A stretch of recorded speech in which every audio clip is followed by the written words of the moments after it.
Welcome to the channel and welcome to this hobby video. Today I am going to be painting the Adsecularis Tech-thralls and the Triaros,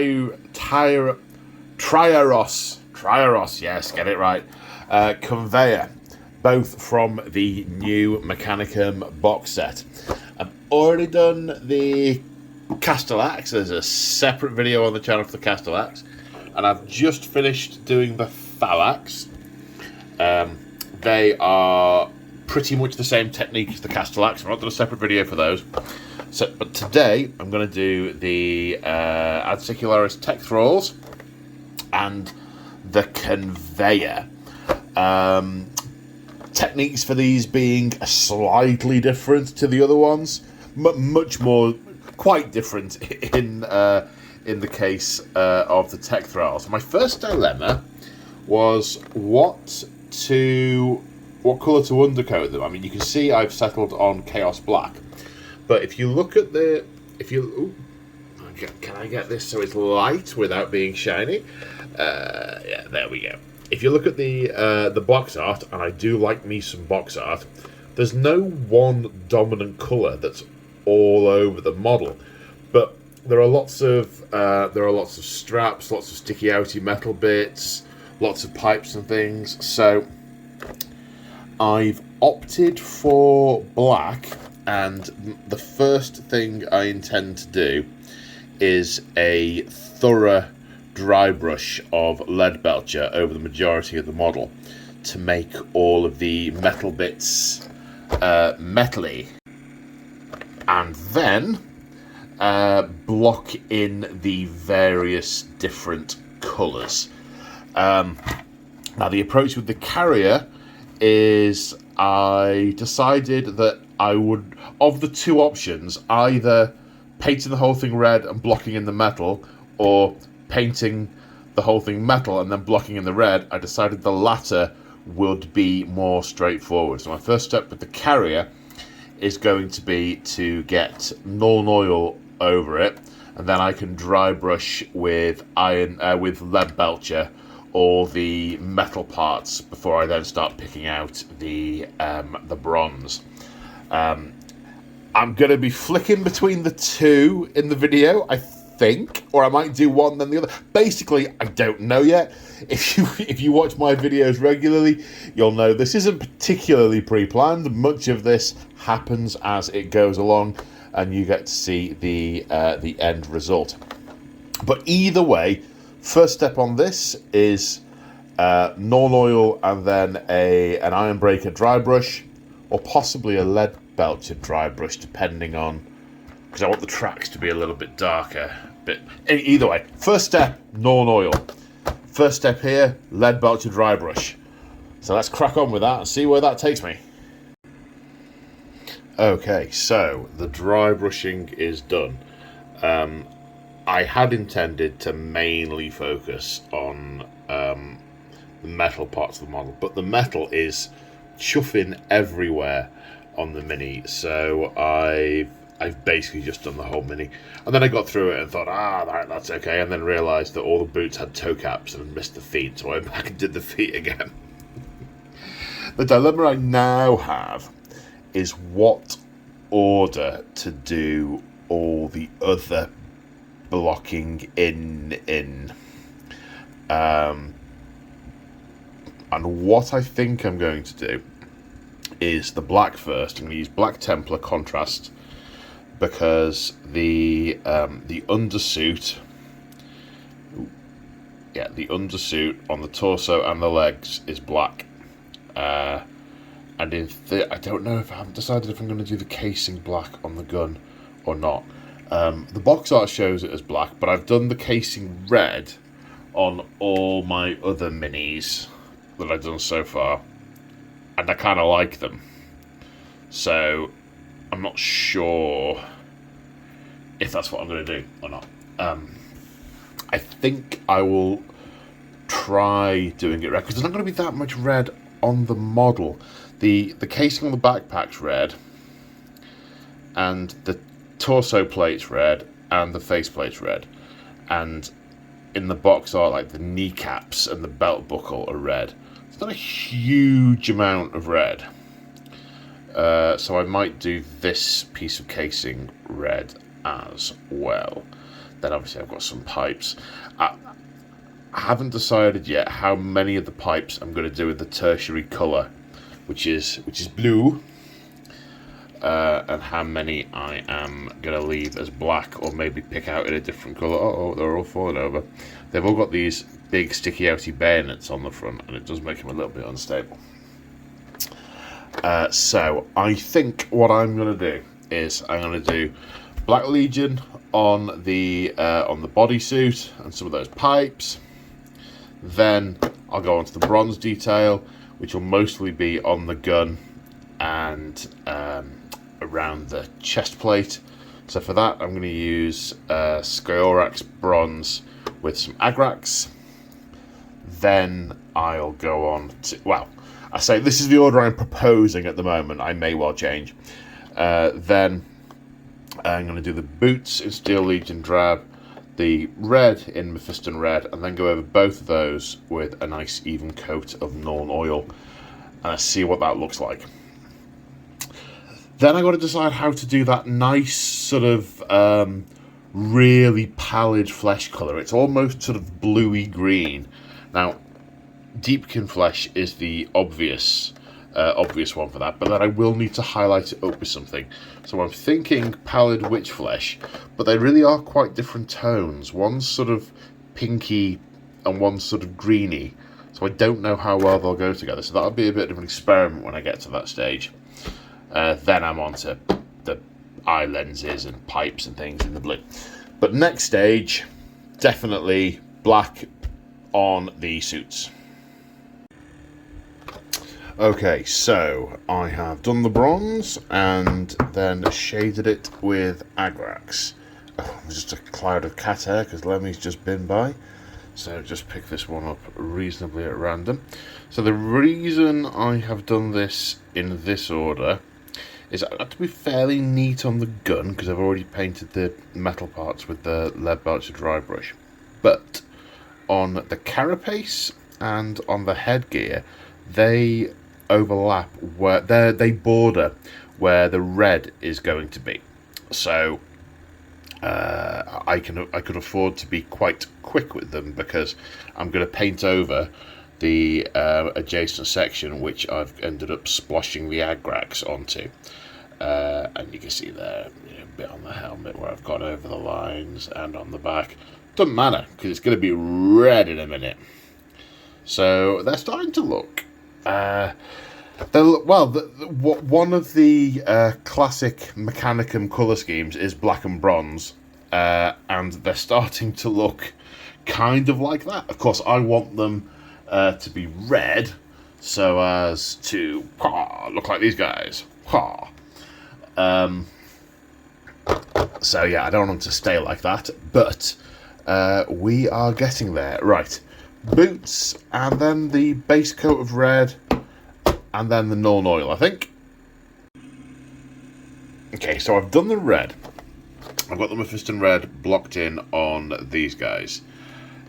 Pick one at random. Hopefully this one's quite neat. Done the helmet, or in this case it's a partial helm, front and back. The backpack, the breastplate, the buckle, the knee pads, and the casing on the gun. No, this one's got a shoulder piece as well. So that's all good. Now, when I paint some of these larger models, when I actually take the colour up a level, I do it with dry brushing. Now you'll see, if you look closely, that the stuff on the inside I've not been able to get to dry brush because it's reasonably obscure, and I keep my dry brushing to the prominent raised outer edges. Contributes to the overall effect, makes it pop, and if you don't look too closely, it looks good enough, looks fine.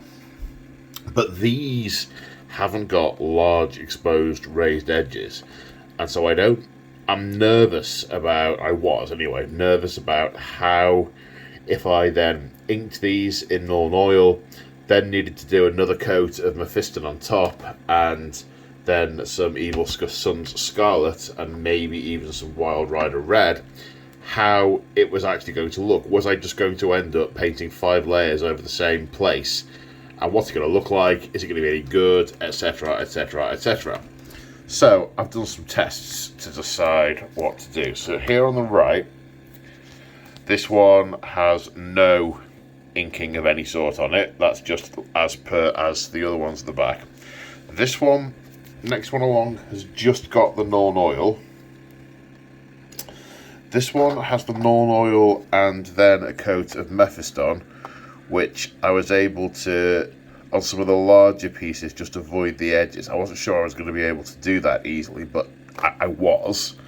And I was able to leave the black in the recesses, so that looked reasonably good. There was nothing I could dry brush, so I actually did a very loose layer on the mask for this and the breastplate, and then did an edge highlight on the edge of the gun casing. I hard lined it with the flat of the brush. I was trying to look... cat attack! I was trying to look at which... Emmy!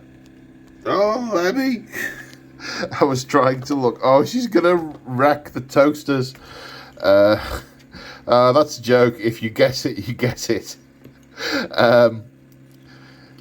I was trying to see what's actually going to work for these guys, and actually, part of me is very pleased that going up to the Evil Sun Scarlet and then I think a little bit of Wild Rider Red just on the edge, on the extreme edges, will pop. The other part of me is disappointed that it wasn't. I'm gonna have to move them. That it wasn't just the coat of Mephiston Red that did the trick, because that would have been so much quicker. So now my task is to ink them all with the Norn oil. There's another coat of Mephiston. See, what I'm going to need to do is line all these back up. It's now Norn oil, Mephiston Red, Evil Sun Scarlet, Wild Rider Red, before I even get as far as the next stage. So, that's me for the next, I don't know, week. Right, so we've moved on a couple of stages. So, as I said before, I've done the red with the coat of Mephiston, the thin coat of Norn oil, a very thin coat of Mephiston over the top, and then Evil Sun Scarlet. Not over all the Mephiston, but just sort of blobbed on the sort of central bits. And from a distance, it looks kind of good. And then sort of on the edges of the gun casing and a bit of hard lining on the backpack casing. I've not done a huge amount with that. Did it quite quick. I decided there was just not enough space on the model to be able to do anything with the Wild Rider Red without risk of really ruining the effect, because my brushwork is not that good. So I just left it as it is. I did, however, have some additional thoughts on what I was going to do with the skin. So I have done it. I did 2 coats of this one, Deepkin Flesh. 2 thin coats of Deepkin Flesh to get a really pale undercoat onto the fleshy parts. I then used Carroburg Crimson round where all the flesh joins to the metal parts to sort of make it look all irritated and inflamed. Then highlighted some of the higher parts of the muscles and the ridges with Ulthran Grey. I decided to go for Ulthran Grey instead of Pallid Witch Flesh because the tone seemed to blend better with the Deepkin. But it didn't quite give me enough contrast. So what I then did, and oops, didn't need that one. It took a lot more effort and control than I normally go to, but I only did a little bit of it, so it didn't feel too bad. I used Drakenhof Nightshade, and I just, see if it'll focus, I just did a tiny little line in between the ridges of all the fingers and underneath the muscles. Now you can see quite close up there, you can see just how sloppy my work is close up, but actually from a distance that gives those muscles a bit of definition, gives the fingers on the hands a bit of definition. So we sort of end up with, I mean, it's possibly a bit more pallid than I would ideally want, but I am happy with the overall effect because it contrasts quite nicely with the rest of the miniature. What else have I done? Bit of Corax white on the cog symbol. I haven't done any layers or shades or dry brushes or anything. I've just used the flat edge of the brush to go around half the cog, and just in a downward motion just blobbed it onto the right hand side of the skull, taking care not to get it in the eye, because from a distance you really can't see any more than that, and that's the only distance I'm going to be playing from. Then dry brushed a bit of Dark Reaper onto the pipes just to make them look a little bit more three-dimensional, because the contrast alone was not doing it. So we are getting there. Now the bits to do. I've got a bit of Corpus Black. There's a couple of bits that need tidying up where I've gone over with the white in a couple of places. But it's now, it's now pipe work time. I want to do the lights, the lenses, and pipes and things blue. So I'm going to do those Caldor Sky, and then a little blob, little highlight of Temple Guard blue on them. And then probably, I haven't got it out. It's here somewhere. A little bit of hard coat just to make it catch the light and look a bit shinier. That's obviously on the lenses, not the pipes. And then I think some of the metal bits are a little bit too flat, because all they had was the initial dry brush of Lead Belcher, and they just need bringing up a little bit with some Iron Breaker. So they are the next three. They're my next activities: pipes and then Iron Breaker. And here we have the finished article. They are now mounted on March of War scenic bases. If you're interested in how I've painted those, there is a separate video on the channel for those. If you're interested in picking some up, check out the link to March of War in the channel description. I'm really pleased with these. I think they look super. They look sort of like militarized cyborgs, which is exactly what they're meant to look like. I know some people aren't very keen on these sculpts because they look a little bit too shambling rather than just cyborg soldiers, you know, with the sort of twisted knees and so on. But actually, I don't know if it's the way I've painted them or the bases they're mounted on or what, but I think they have lost a little bit of that potential brains-iness. And I like these. I can see myself having a couple of big blobs of these on the table in like every game, because they're 3 points each. So yeah, 60 of these down. Because they're meant to be sort of teeming, almost endless hordes of thralls that have been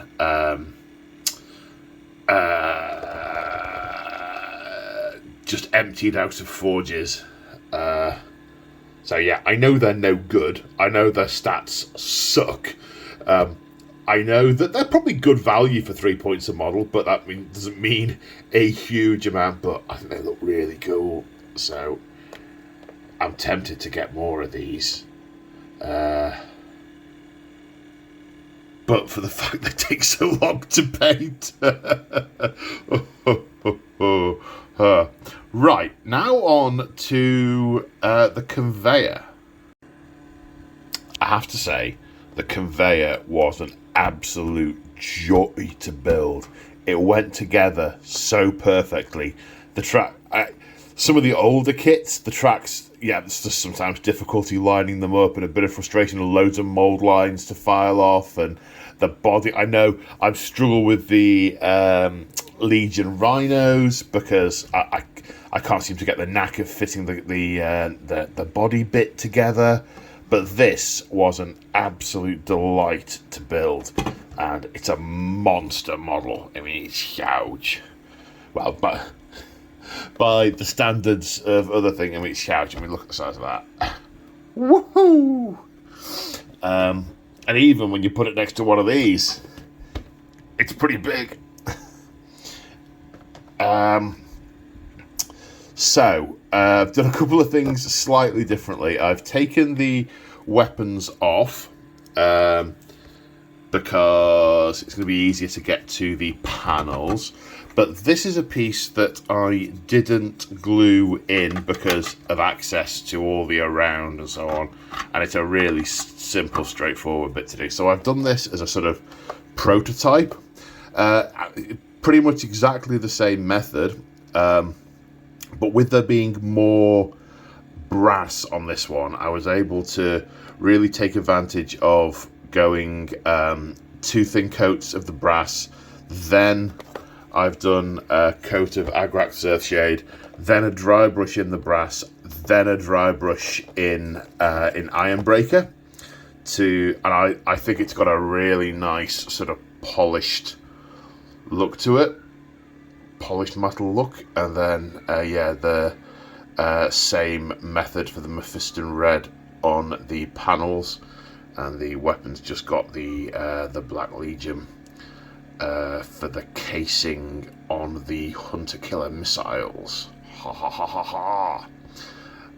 So that bit's done. And on the body, what I have elected to do is, I don't want to paint the whole thing in one go. I'm going to do it in 3 stages. I'm going to do the fuselage first, everything inside the tracks. Then I'm going to do the side panels as a separate stage. What I've done with it so far is, on top of the lead belcher spray, I've done a Nuln Oil wash and then dry brushed with lead belcher. The tracks, however, I have then also done a coat of Agrax on top of the Nuln Oil before doing the dry brush, and I think that's turned out quite nicely. I quite like the effect. It's a little bit darker, a little bit grimier. I could go another coat and then dry brush again if I wanted to make it much darker, but I don't at this moment in time. And where I've got to so far is blocking in all of the brass, or is it bronze? The bronze, and then agraxing it. And I've obviously left it to dry, and I'm coming back to it now. And I'm going to crack on with the dry brushing, then down the line with the paints. So that's where I'm up to. Okay, so I have ploughed on and made good progress. It has been time consuming, and because I haven't been using a different palette, I've just ploughed on to a point. I really struggled with what to do with this end of the machine. In the end, I just painted bits of it red and left a couple of other bits silver. I still have some tidying up to do because I'm not all the way through on the colours yet. Not happy with what I've done with this at all. The black bits with the red on top, I'm not keen. I think it looks a little bit too Legio Mortis, and I've never been keen on that scheme. However, with the hat on top, you can't really see it, so I'm not going to go back and attempt to do anything to it. I am going to leave it as is. But the one thing before I progress with the rest of my colours and then get the transfers on it, well, I say the one thing, and these are kind of connected. It's been really difficult to paint it complete, because getting the red on the opposite side of the track has been a nightmare, and there are silver bits in there as well, and there's also a sort of red there's a gutter at the bottom to fill in. and I've contemplated what I will do, and I've had to do a huge amount of touching up on some of these other areas because I got the red everywhere in an attempt to cover everything that I could see. I think what I would do with the next one, because I have ordered another battle force, with the next one, it depends when. I'll have to see when I'm building it, but both of these track sections are entirely separate parts, and I can't remember if the central fuselage could be built in isolation. I'm trying to think back. I'm hopeful that that bit can be built without needing to be lined into one of these, or it can maybe just be temporarily just tacked in with a tiny little blob of glue, and then once this is all in place and glued, then it sort of snapped off and resighted later, because that would... I've probably spent about 2 hours longer than I would have normally by trying to be really careful, awkward brush angles, and then catching up shenanigans, and I think that would reduce it drastically. So again, I've also skipped the Wild Rider Red. I don't think it needed that level of extreme on the highlights, so I've mainly gone with the Evil Sun Scarlet Dry Brush over Mephiston, Nuln Mephiston, same as I did with the Thralls. Hello, Thrall. Goodbye, Thrall. And then this Tudor sits in there. I've still not stuck that in yet because I haven't quite painted all these bits. There's some stuff still to do on there.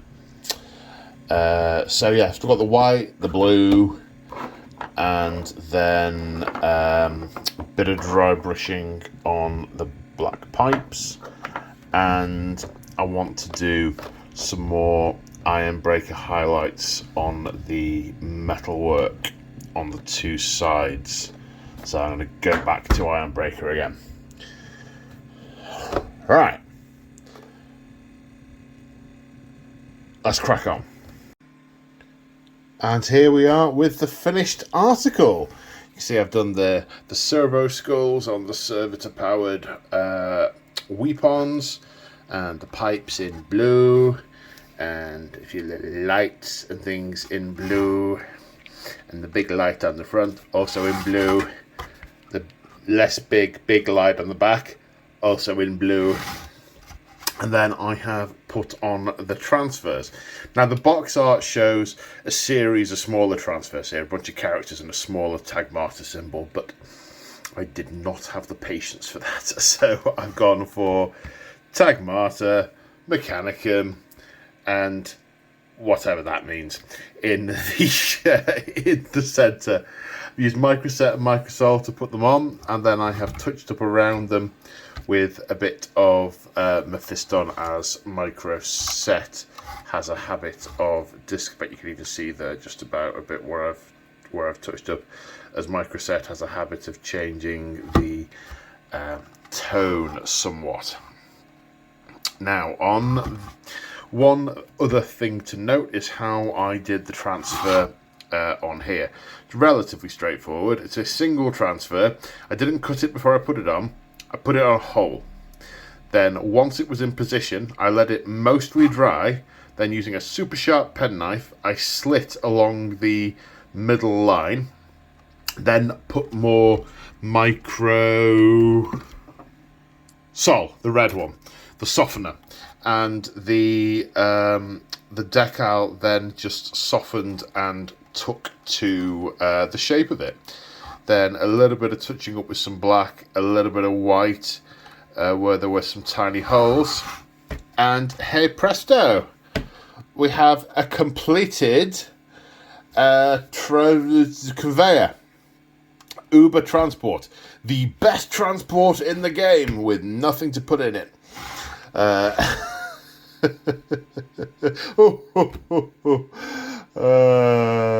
Anyway, so that's that finished. I hope you've enjoyed this video. I hope you found it useful. If you want to support me, there's different ways of doing that. Channel memberships. You get access to our hobby Discord, and I do once or twice a month. I do behind the scenes videos for level 2 hobby. Behind the scenes hobby videos for level 2 channel members. There are what they're called, affiliate links. If you look in the description of the video, you'll see I've got an affiliate link to Element Games and the Warhammer merchandise store. So if you're shopping at either of those places, if you click on the link, it tells you you came from me, and I get commission, which is super nice. But honestly, if you've enjoyed the video and you've made it this far and you're still listening to me ramble, thank you for watching. So, that's good enough for me. So take care, folks, and I will see you in the next one. Bye for now.